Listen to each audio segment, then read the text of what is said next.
Citizens of Chicago have a lot to say after the city council approved an extra $70 million to care for illegal immigrants. The mayor's office says nearly 40,000 of them have arrived in that sanctuary city since August of 2022. Try millions in Texas. Try that out. Well, they are a sanctuary city, Chicago, so what do they expect? They put out the shingle. And tax-paying Chicagoans showed up in force ahead of the city council vote. The city doesn't feel the same anymore. Y'all mismanaging this, failing actually. We need that money in my neighborhood. $70 million. Y'all won't even put $1 million in one neighborhood. Vote for the money for these immigrants today, and we coming for them seats. Yeah. Ooh, they're coming for somebody else's seat, too. Democratic Mayor Brandon Johnson's.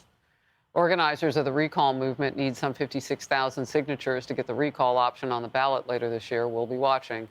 Fox News political analyst and Chicago native Jono Caldwell. Jono, I did notice some anger in the room, but I also noticed some people with a plan. Absolutely. And they are doing the right thing by saying we're coming directly for your seats, including you, Mayor Brandon Johnson. As Mayor Brandon Johnson's message, I believe, to Chicagoans has been quite clear. Get on the back of the bus.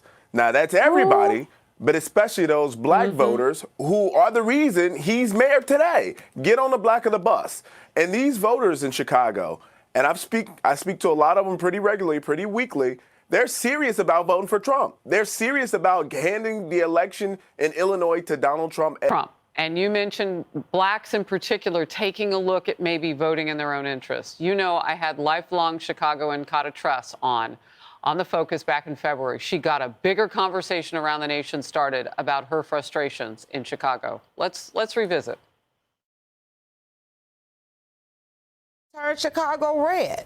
We are so angry with Pritzker and with President Biden and with our mayor that we have decided that we're going to vote Republican this time around. Wow. That's just how angry we are. We are so angry that we are willing and going to turn our backs on the Democratic Party.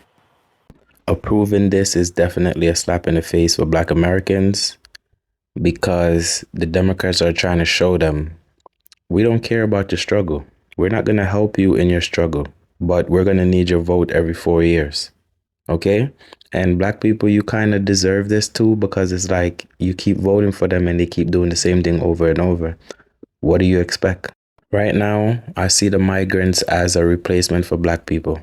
So Black people, continue voting Democrat and you will see. Let me know what you guys think.